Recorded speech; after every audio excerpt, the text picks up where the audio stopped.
Ethan Caldwell had spent the last 15 years building Sunrise Diner, a chain of 10 family-friendly restaurants known for hearty meals, warm smiles, and a welcoming atmosphere. What had once been his most incredible pride was now a growing concern. Customer complaints were piling up. Slow service, unfriendly staff, and a noticeable decline in food quality were becoming common grievances. Employee turnover had reached an all-time high. Yet, his regional managers assured him everything was acceptable, just a few isolated incidents. But Ethan wasn't so sure. His gut told him something was wrong. The numbers on his reports didn't align with the whispers he'd heard from longtime patrons and former employees. So he made a decision that most CEOs wouldn't dare to make. Ethan would go undercover as a regular customer at one of his diners. He wouldn't announce his visit, wouldn't wear his usual tailored suits, and certainly wouldn't rely on second-hand reports. He needed to see something with his eyes if something was broken. What he discovered was far worse than he expected. Exhausted employees, a toxic manager, and a workplace built on fear rather than respect. The friendly, homey diner experience he had envisioned when he first opened his business had turned into something unrecognizable. When he overheard a young waitress sobbing in the back kitchen and pushed to her breaking point, Ethan knew this was no longer just about lousy management. This was about saving the soul of his business. What happens when a CEO uncovers the dark truth hidden beneath forced smiles and scripted greetings? Stay with us as we follow Ethan's journey, one that will shake the very foundation of his company. And if you enjoy authentic, thought-provoking stories about leadership, resilience, and second chances, subscribe so you don't miss what happens next. Ethan Caldwell had spent years perfecting his business, crafting a vision where customers felt at home and employees took pride in their work. But sitting in his sleek, glass-walled office, staring at yet another report filled with assurances from his regional managers, something didn't sit right. He'd built Sunrise Diner from the ground up, pouring his heart into every detail, from the cozy red booths to the signature homemade pies that reminded customers of home. However, those same customers have been voicing frustration instead of nostalgia. Reports from management painted a perfect picture. Stable profits, occasional minor hiccups, but nothing serious. Yet, online reviews told another story. Used to love this place, but the service has gone downhill. Staff seem exhausted. Food took forever, and the manager was rude when we asked about our order. I felt bad for the waitress. She looked overworked and scared of her boss. Ethan couldn't ignore it anymore. If something was poisoning the heart of his business, he needed to witness it firsthand. So he devised a plan. For the first time in years, he would step into one of his diners, not as the CEO but as a regular customer. The disguise. Ethan knew that most of his employees had never met him in person.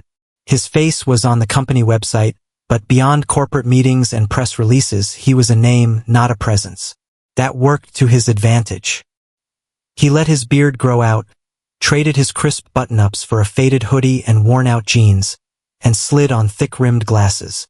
He even ditched his Rolex, a rare move for a man used to success. The transformation was complete. Instead of the polished businessman who negotiated million-dollar deals, he now looked like an exhausted truck driver stopping for a quick meal. His destination? A struggling diner located in a suburban town 2 hours away from headquarters. A place where he could slip in unnoticed. As he pulled into the parking lot, he took a deep breath. The diner looked as it always had from the outside. Warm lighting, classic checkered floors, and a neon open sign flickering above the entrance. But as soon as he stepped inside, the cracks in the foundation became clear.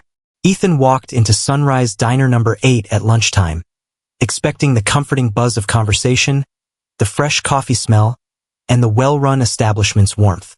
Instead, he was met with an entirely different atmosphere. The booths, though clean, looked worn and faded, the once vibrant red leather now dull and cracked at the edges. The lighting felt harsh rather than inviting, and a noticeable tension hung. A young waitress with tired eyes approached him, her name tag reading Allison. "Welcome," she said, her voice cheerful but strained. "Can I start you off with something to drink?" Her polite smile barely masked the dark circles under her eyes or how she held the menu too tightly, as if forcing herself to stay composed. "Just coffee, thanks," Ethan replied, sliding into a booth by the window.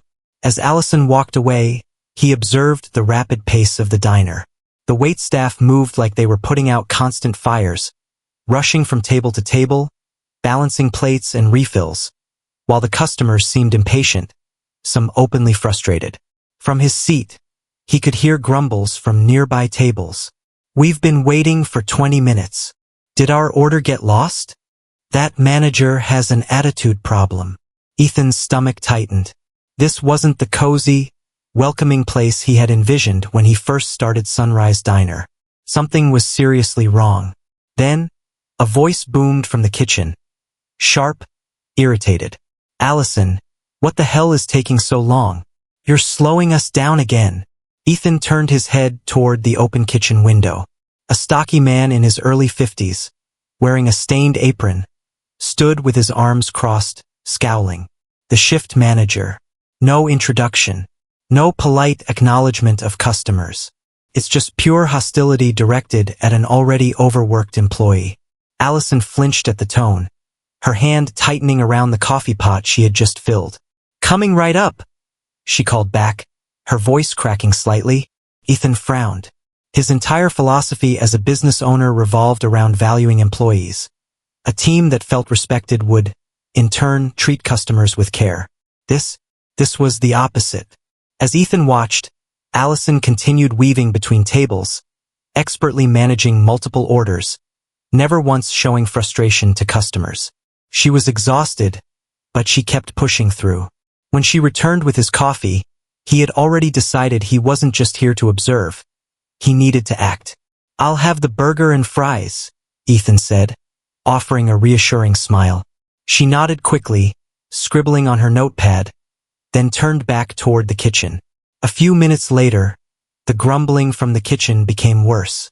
A muffled sobbing drifted from behind the swinging doors. Ethan froze, fork halfway to his mouth. It was Allison. He strained to hear. "I'm trying my best, okay? I haven't had a break in 6 hours, and I'm doing everything I can."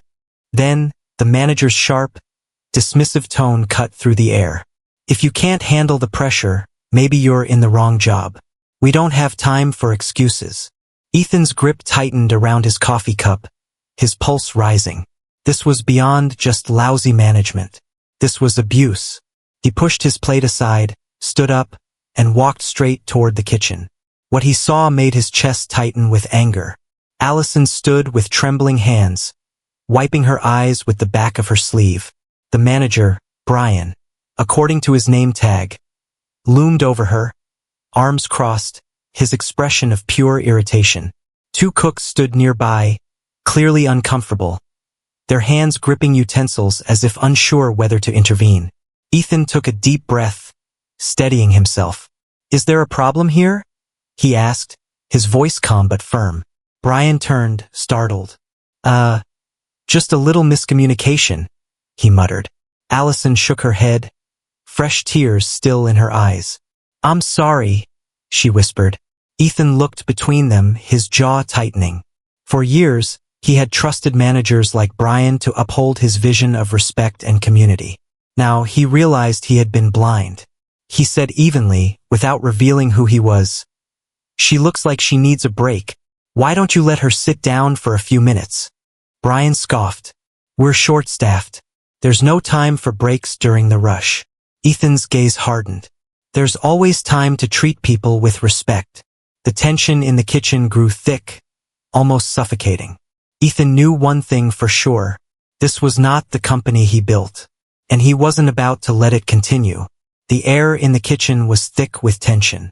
Ethan Caldwell stood firm, eyes locked onto Brian, the shift manager who had just berated Allison in front of the entire staff. Brian scoffed, arms still crossed over his chest. "Look, buddy, I don't know who you think you are, but I run this place just fine. Maybe she should find another job if she can't handle the pressure." Ethan felt something snap inside him. For years, he had believed in loyalty, respect, and treating employees as family. Yet, here was one of his managers, running a team through sheer intimidation and neglect. Still wiping at her red-rimmed eyes, Allison stood frozen between them, too exhausted to fight back but afraid to walk away. Before Ethan could respond, another voice cut in. Allison's been on her feet for 6 hours straight, Brian. She hasn't even had a chance to grab a sip of water. A younger man from the kitchen said. Ethan turned toward him. Connor, one of the line cooks, maybe in his mid-20s, wiry with sharp, tired eyes. Brian shot him a glare. Stay out of it, Connor. Focus on your station. Connor clenched his jaw but didn't back down. She's been busting her ass while you stand around yelling. If anyone's slowing things down, it's you. A heavy silence followed. The other cooks stopped chopping, flipping, and plating food to watch the confrontation. Brian's face flushed red. I don't need a damn pep talk from a fry cook, he growled. And I don't need some random customer telling me how to run my shift. Ethan tilted his head slightly, studying the man in front of him. It was time. With a slow, deliberate motion, Ethan pulled his wallet from his back pocket, flipped it open, and held up his company ID. The kitchen was so silent that even the low sizzle of the grill seemed distant. I'm not a random customer, he said, his voice steady. I'm Ethan Caldwell. I own this diner, and 10 others just like it. Brian's face drained of color. His posture stiffened, his arms uncrossing as if he suddenly realized how much trouble he was in. Allison gasped softly. Connor's eyes widened, his grip tightening around the spatula in his hand. Even the other cooks, pretending not to listen, froze in place. Ethan didn't raise his voice. He didn't need to. So, he continued, his piercing gaze unwavering. Do you want to explain why my employees are being mistreated in my restaurant? Brian swallowed hard. I didn't realize. No, you didn't, Ethan cut in. Because if you had, you wouldn't treat my staff like garbage. You wouldn't be driving my customers away. And you sure as hell wouldn't be running this place like it's your dictatorship.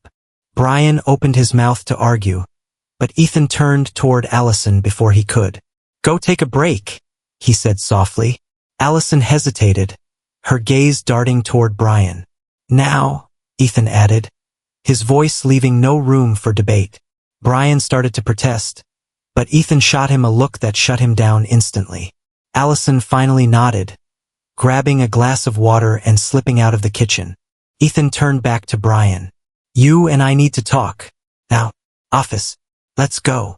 Brian stood frozen momentarily, then reluctantly walked toward the back office. Ethan followed, knowing that this restaurant would never be the same when he walked out of that room. The office was cramped and cluttered, starkly contrasting the clean-cut professionalism Ethan expected from his establishments. Stacks of papers covered the desk, and an old chair sat worn from years of use. Brian sat stiffly, his bravado crumbling. Ethan shut the door and leaned against it, arms crossed. The room felt smaller with his presence. Do you know how out of line you've been? He asked, his voice low but firm. Brian rubbed his hands over his jeans, swallowing hard. Look, Mr. Caldwell, I can be tough, but this job isn't easy. It's stressful. If I don't push them, things fall apart. Ethan's jaw tightened. No, Brian, things are already falling apart. And it's because of how you run this place. Brian opened his mouth to argue, but Ethan held up a hand. I've spent the last 15 years building this company. I've poured my time, money, and heart into making it where people want to work. And what do I find when I walk in here? A manager who runs his team into the ground, drives customers away, and bullies the people who keep this place running. Brian's hands clenched into fists. I didn't mean. Save it. Ethan pushed off the door and took a step closer. This job isn't easy. I know that. But leadership isn't about control, Brian. It's about respect. And I don't see any respect in how you've treated my staff today. Brian looked away. I can do better, he muttered. Ethan shook his head. No, I'm letting you go. Effective immediately. Brian's head snapped up, his eyes wide with disbelief. Wait, you can't. I can, Ethan said firmly. And I am. Brian's jaw worked as he searched for something to say, but he saw it in Ethan's expression. There was no room for negotiation. After a long pause, Brian exhaled sharply, his shoulders slumping. He pushed himself up from the chair and stormed toward the door without another word. Ethan watched Brian disappear down the hallway, his footsteps heavy with frustration. Ethan sank into the office chair with the weight of that decision settling over him. He ran a hand over his face, letting out a slow breath. He didn't enjoy firing people, but this wasn't just a bad day or a temporary lapse in judgment. Brian had been toxic to this environment for far too long. And now it was time to rebuild. After a moment, Ethan pushed back from the desk and stood. There was still work to do. As he stepped back into the dining area, every pair of eyes turned toward him. Allison and Connor stood near the counter, their expressions a mix of shock and cautious hope. The other staff members waited in tense silence. Ethan let his gaze sweep over the room. "I want to thank you all for your hard work," he said, his voice carrying through the diner. "Things are going to change around here. Starting today." He turned to Allison and Connor. "You two, meet me after your shift. We need to talk." The tension in the room began to shift. A buzz of curiosity and relief filled the air. As Ethan walked back toward his booth, he knew one thing for sure. This was just the beginning. The rest of the afternoon passed in a haze of change. The energy inside Sunrise Diner number 8 was different now. The once oppressive air of tension had begun to lift, replaced with an air of uncertainty and hope. Brian was gone, but the damage he had left behind would take time to undo. Ethan knew that firing one toxic manager wouldn't fix everything overnight. There were still deep-rooted issues that needed to be addressed. Watching Allison move through the dining room, he saw that her movements were careful. She had just been humiliated, beaten in front of everyone. A single act of kindness wouldn't erase months, maybe even years of mistreatment. Connor, too, looked uneasy. He had been the only one to stand up for Allison when it mattered. But how many times had he watched the abuse happen before and said nothing? How many others had been driven away before he dared to speak up? Ethan needed to earn their trust. So, as the last customers of the day filtered out and the hum of the diner settled into a quiet lull, he signaled for Allison and Connor to meet him at a booth in the back. They approached hesitantly, like they weren't sure whether this would be another lecture, another moment where they'd be told to just deal with it. Ethan motioned for them to sit. He waited for them to get comfortable before speaking. No pretense, no corporate jargon. Just honesty. "I want to start by saying I'm sorry," he said. Allison blinked in surprise. Connor tensed. "I should have seen this coming," Ethan continued, calm but steady. "I should have been paying closer attention, and I should have stepped in sooner. The truth is, I got too comfortable sitting behind a desk. I thought if the numbers looked good, then everything must be fine. I was wrong." A beat of silence. Allison looked down at her lap. Connor glanced between Ethan and the empty tables around them. Then, quietly, Allison spoke. "It's not all bad," she murmured. "But it's been hard." Connor nodded. "I stuck around because I didn't want to leave her to deal with it alone," he admitted. "But if Brian was bad, imagine the ones who left before you even saw them." Ethan nodded slowly. He had suspected as much. Brian wasn't the first lousy manager in this location. And if the problem ran this deep, there would probably be others like him in the company. This was bigger than just one diner. "That changes now," Ethan said firmly. "But I'm not just going to tell you things will improve. I'm going to show you."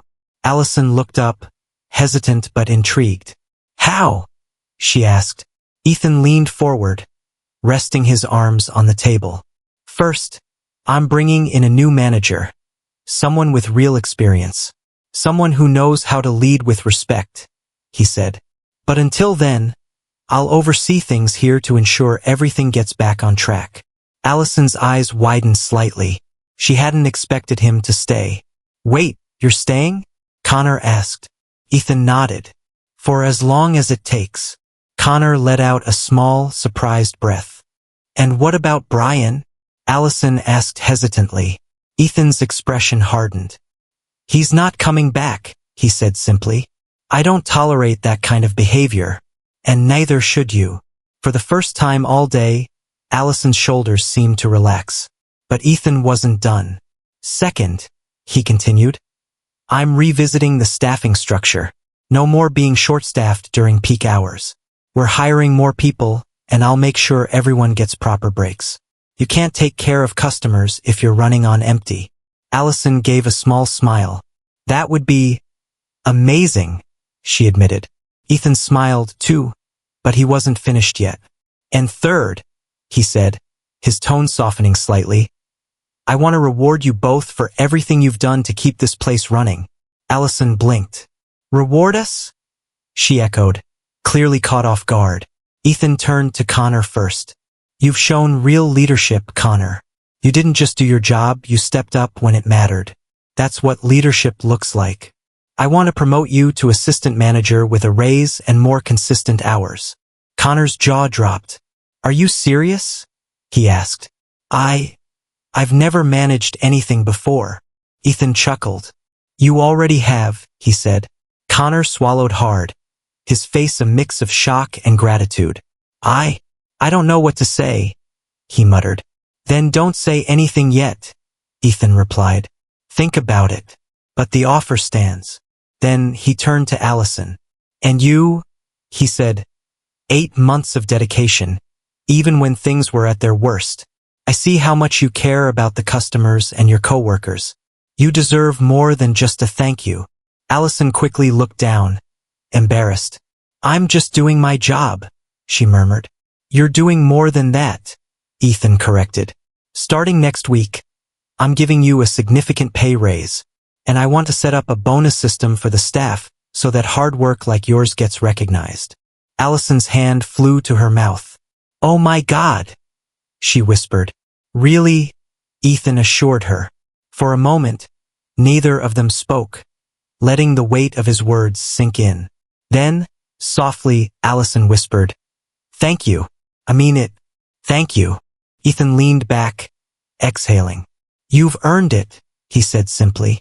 The next few weeks were a whirlwind. Ethan kept his promise. He spent several days at the diner, working alongside the staff, observing and listening. He interviewed candidates for the new manager position, eventually hiring a woman named Denise, who had years of experience and a reputation for leading with discipline and empathy. True to his word, Ethan approved raises for Allison and Connor and hired 3 new staff members to ease the workload. The atmosphere in the diner transformed. Customers noticed the change almost immediately. Service was faster. The staff seemed genuinely happy to be there. The tension that had once poisoned the air was replaced with a sense of camaraderie and pride. One afternoon, as Ethan prepared to leave for the corporate office, Allison stopped him by the door. Hey, she said, smiling. Ethan turned. I just wanted to say, this place feels different now. Better. Like it matters. Ethan smiled. It does matter, he said. And so do you. He felt something he hadn't in a long time as he walked to his car. Bride. It wasn't just about profits or expansion anymore. It was about the people who made it all possible. And he wasn't going to forget that again. Ethan sat in his car outside Sunrise Diner number 8, gripping the steering wheel as everything weighed over him. The past few weeks had been a whirlwind of change, but this wasn't just about one diner. How many other locations had managers like Brian? How many employees were exhausted, overworked, and unheard of? How much damage had gone unnoticed under the surface? He pulled out his phone and dialed his assistant, Janet. Clear my schedule for the rest of the week, he said, calm but firm. Everything? Janet asked, surprised. Everything, Ethan confirmed, and set up meetings with all my regional managers in person. I need a full breakdown of staffing, performance reviews, and turnover rates from every location. No sugarcoating, no summaries. I want the raw data. And Janet, yes, I want to hear directly from the employees. Get me access to anonymous employee feedback from every diner. If we don't have a system for that, set one up. A pause. Then Janet's voice softened.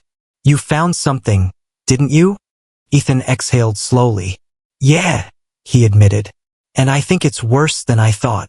The following day, Ethan walked into Sunrise Diner headquarters, not as the CEO who had once delegated everything from his office, but as a man on a mission. By noon, he was sitting across from his 10 regional managers, their faces a mix of curiosity and unease. They were used to virtual meetings, structured emails, and quarterly reviews. This was different. Ethan set down a thick folder on the conference table. Do any of you know what's happening in our diners? He asked, his voice even but sharp. A few exchanged glances. One cleared his throat. We conduct routine check-ins, sir. Any major concerns would have been reported. Ethan opened the folder and pulled out a stack of papers. Then why do I have dozens of customer complaints about slow service and rude staff? Why is turnover at an all-time high? Why did I walk into one of my diners and find employees overworked, underpaid, and berated by their manager? Silence. This isn't a one-time incident, Ethan continued. This is a pattern, and it's happening under your watch. The managers shifted uncomfortably. With all due respect, sir, one of them spoke. We can't control how every individual manager runs their location. Ethan leaned forward, his voice dropping slightly. That's exactly the problem. You're not controlling it at all. A beat of silence. Then he took a breath and stood. Things are changing, starting today. And with that, he laid out the plan. A full audit of every diner. Secret shoppers, employee feedback systems, and direct customer reviews. Mandatory leadership training for all managers. No more unchecked power. Updated hiring practices. No more staffing shortages. Every location would have enough employees to function without burning them out. Wage increases and bonus structures. Good employees would be rewarded, not just reprimanded when things went wrong. The room was silent as he finished. Then, slowly, one of the managers spoke. It's ambitious, she admitted. But it's overdue. Ethan nodded. Damn right, it is. A month later, the transformation was undeniable. The entire company had shifted. Employee morale improved. Workers who once dreaded their shifts now felt valued and respected. Customer satisfaction skyrocketed. The once common complaints about service disappeared, replaced with glowing reviews. Managers who had led through intimidation were removed. Those who remained underwent training to become true leaders. And at Sunrise Diner number 8, the changes were most visible. Denise, the new manager, had quickly won over the staff. She led by example, firm, fair, and compassionate. Employees were no longer afraid to speak up. Connor, now assistant manager, had stepped up with quiet confidence. Allison, who had once been on the verge of quitting, smiled more often now. One afternoon, as Ethan stopped by for a visit, he saw something that cemented everything for him. Allison was helping a young new waitress carry a tray of drinks. She guided her, showing her the best way to balance them, offering advice with a patient smile. It was such a small thing, but it symbolized everything. You see that? Ethan turned to Denise, who stood beside him. She nodded. That's how you know we're doing something right, she said. Ethan smiled. This wasn't just about running a successful business. This was about building something that mattered. And this time he wouldn't take his eyes off the real prize. Bạn đã nói. Hãy viết tiếp phần 10-11 viết thật chi tiết và bổ sung những ý bạn cảm thấy thiếu. Jack đã nói. As Ethan sat in Sunrise Diner number 8, watching the once toxic workplace transform into a space filled with energy and camaraderie, he felt a deep pride. He had set out to fix one broken restaurant, but in the process, he uncovered a deeper issue that stretched across his entire company. He had spent years growing his business, but somewhere along the way, he had lost sight of the most crucial element, the people. Now, the hard part wasn't just fixing what was broken. The real challenge was making sure it never happened again. It had been 3 months since Ethan first stepped into that diner undercover. The new management policies were in full effect.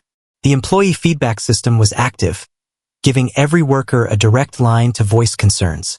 The company-wide training had already resulted in 7 managers being replaced and dozens more undergoing retraining. But not everyone was happy about the changes.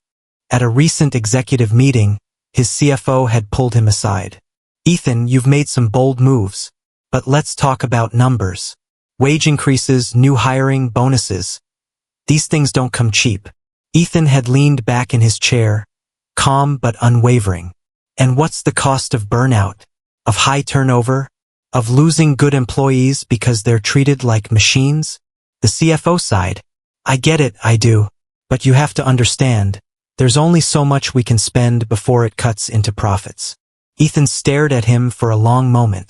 "Then maybe we rethink what profit means," he said. That had ended the conversation. But Ethan knew the fight wasn't over. The change was always met with resistance. And now, as he sat in Sunrise Diner number 8, sipping coffee and watching the staff move through their shifts with a newfound sense of purpose, he knew one thing for sure. The cost of doing nothing was far greater than the cost of change.